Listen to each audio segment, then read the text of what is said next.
In 1789, French peasants stormed the Bastille demanding bread and liberty, but decades earlier, one of the sparks that lit the fuse of revolutionary rage was a tax on something far more mundane: salt.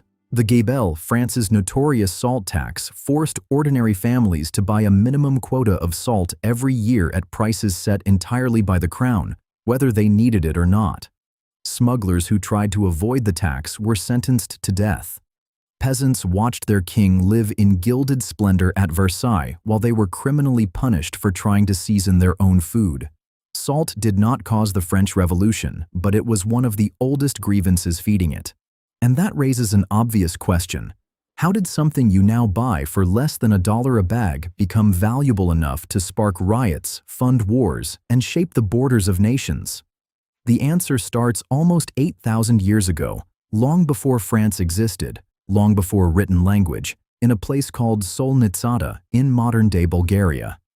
Around 5,400 BCE, a settlement grew up around natural salt springs, and archaeologists now believe it may be the oldest town in Europe.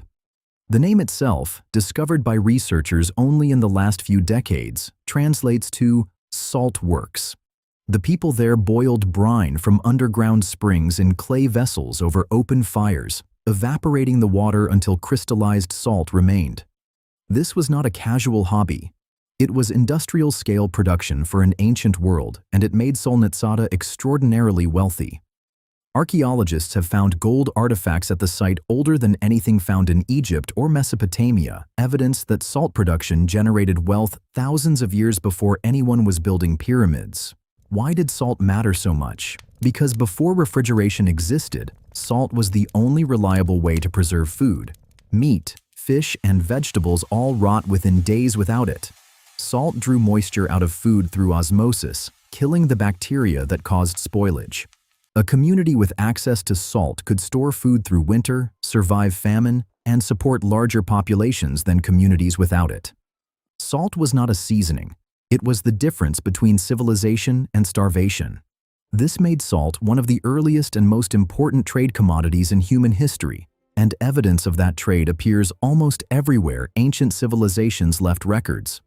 In ancient Egypt, salt was essential not just for food preservation, but for something even more sacred: mummification. Egyptian embalmers used natron, a naturally occurring mixture of salt compounds harvested from dry lake beds, to desiccate bodies during the process of preparing them for the afterlife. Without natron, the elaborate mummification rituals that defined Egyptian religious practice simply could not happen. Salt was not just practical. It was tied directly to the Egyptian understanding of eternal life.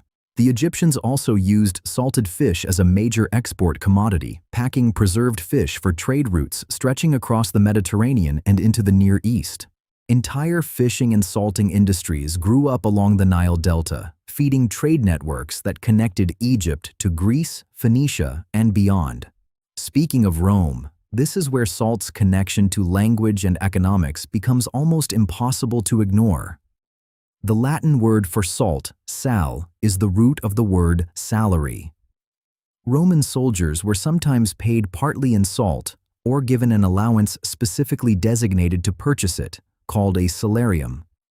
Whether every Roman soldier was literally paid in salt bricks is debated by historians, but the linguistic connection alone tells you how deeply salt was woven into the Roman economy.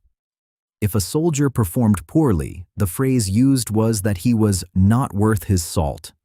That phrase survives in English today, thousands of years after the Roman legions who coined it disappeared. Rome built entire roads specifically to move salt.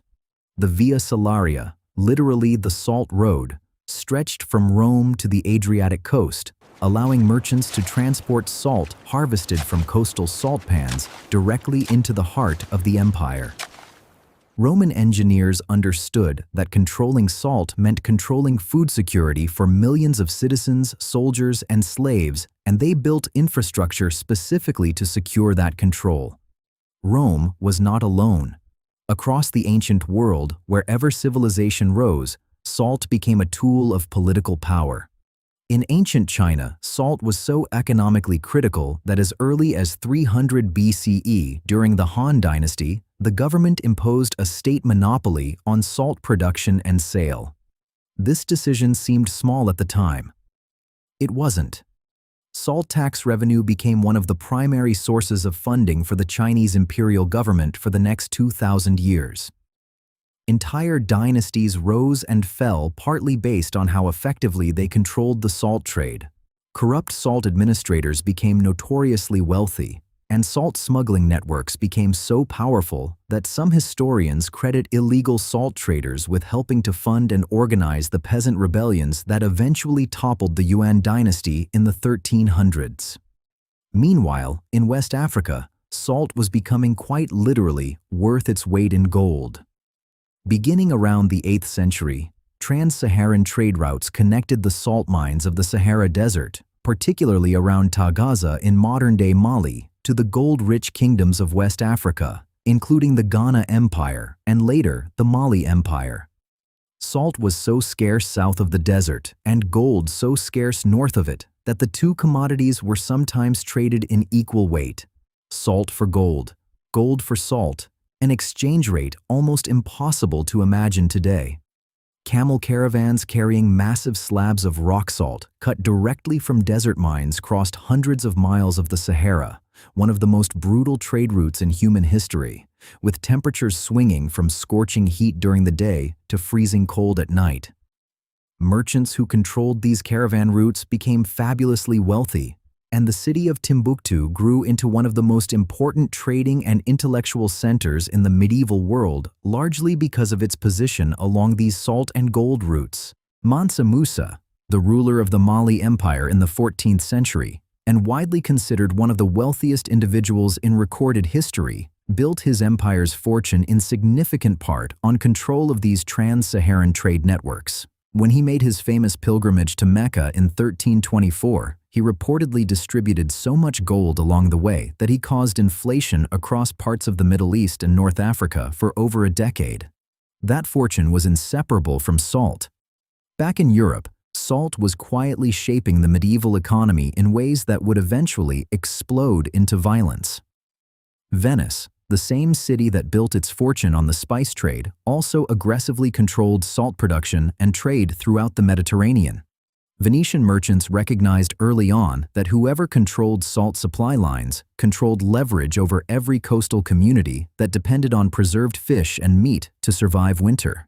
Venice fought numerous wars, some of them explicitly called salt wars, against rival Italian city-states and regional powers to maintain and expand its salt monopolies during the 13th and 14th centuries. But it was in France where salt taxation reached its most notorious and ultimately most destructive form. Beginning in the 14th century, the French crown implemented the gabelle, a mandatory salt tax that required every household above a certain age to purchase a fixed minimum quantity of salt annually, at prices set entirely by royal decree, regardless of whether the family actually needed that much salt. The tax was applied unevenly across French regions, with some provinces paying dramatically more than others, creating enormous resentment and a thriving black market. Smuggling salt to avoid the gabelle became a serious criminal enterprise, and the punishments for salt smugglers were severe. Convicted smugglers, known as faux sauniers, could be sentenced to years working as galley slaves on French naval ships, or in extreme repeat cases, executed. Entire smuggling networks developed sophisticated routes and hiding techniques specifically to move contraband salt across provincial borders without paying royal taxes. And by the 18th century, historians estimate that thousands of people were being imprisoned every year specifically for salt-related offenses. The gabelle became one of the most hated taxes in French history, a daily, visible reminder of royal excess and inequality that touched every single household, rich or poor, because everyone needed salt to survive. When the French Revolution erupted in 1789, one of the earliest acts of the new revolutionary government was abolishing the gabelle entirely, a symbolic strike against exactly the kind of arbitrary royal taxation that had fueled public rage for generations. Salt taxes were not unique to France. Nearly every major government in history, from ancient China to colonial Britain, recognized that because salt was a universal necessity that people could not simply do without, taxing it guaranteed reliable revenue. And nowhere did a salt tax produce more consequential political fallout than in British-controlled India. Beginning in the 19th century, the British colonial government imposed strict controls over salt production in India, banning Indians from producing or collecting their own salt, even from naturally occurring coastal deposits, and instead requiring them to purchase heavily taxed salt manufactured and sold under British monopoly. For millions of impoverished Indians, particularly in coastal regions where salt had been freely harvested from the sea for thousands of years, this was both an economic burden and a profound insult, a colonial government literally criminalizing access to the ocean's salt. In March of 1930, Mahatma Gandhi began what would become one of the most famous acts of civil disobedience in modern history. He led a group of followers on a 240-mile march from his ashram to the coastal village of Dandi, where, on April 6, 1930, he symbolically picked up a handful of natural salt from the beach, in direct and deliberate violation of British law. The Salt March, as it became known, was a masterstroke of nonviolent political theater. It required no violence and no weapons, only the simple act of touching something that belonged, in Gandhi's framing, to every Indian by right of nature. The march sparked mass civil disobedience across India. Tens of thousands of Indians began illegally producing and selling their own salt in open defiance of British law, and the resulting British crackdown, which included the arrest of over 60,000 people, drew intense international media attention and significantly damaged Britain's moral standing as a colonial power. Historians widely consider the Salt March a pivotal moment in India's eventual path to independence in 1947. A tax on a mineral that costs almost nothing today helped end one of the largest empires in human history. While salt was fueling revolutions and independence movements, it was also quietly reshaping the modern industrial world in a completely different way. Salt, chemically known as sodium chloride, turned out to be essential not just for food, but for an enormous range of industrial chemical processes. Beginning in the 19th century, industrial chemists discovered that salt could be broken down through electrolysis to produce chlorine and sodium hydroxide, chemicals that became foundational to entire branches of modern manufacturing. Chlorine derived from salt became essential for water purification, dramatically reducing waterborne diseases like cholera and typhoid in growing industrial cities. Sodium hydroxide became critical for producing soap, paper, textiles, and eventually plastics. The chemical industry that emerged from salt processing in the 19th and 20th centuries became one of the foundational pillars of modern manufacturing economies. Companies like Solvay in Belgium built massive industrial empires specifically around large-scale salt processing, developing techniques that are still used in chemical manufacturing today.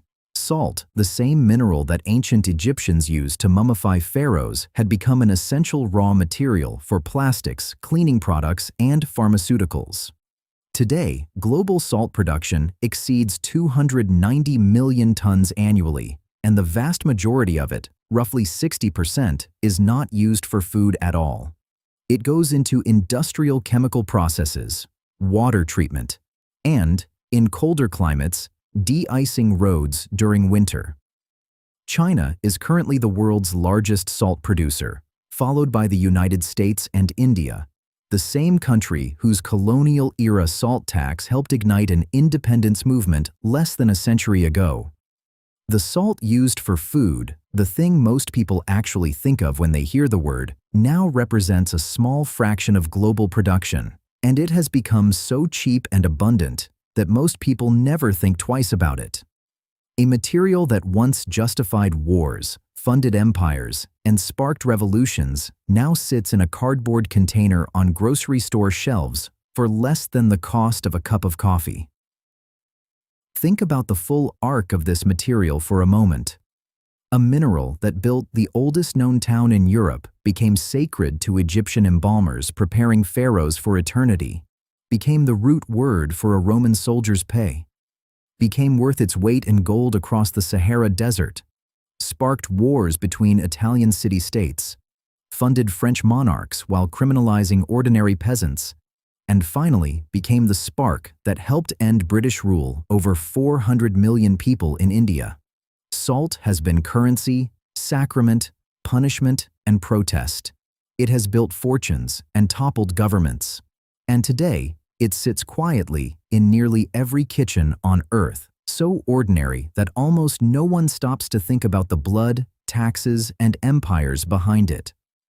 The next time you reach for the salt shaker at your dinner table, remember that people have been imprisoned, taxed into poverty, and have marched hundreds of miles specifically to secure access to what you are about to sprinkle on your food without a second thought. If this story surprised you, hit subscribe. We dig into the hidden histories behind everyday things every week, and there is a lot more coming.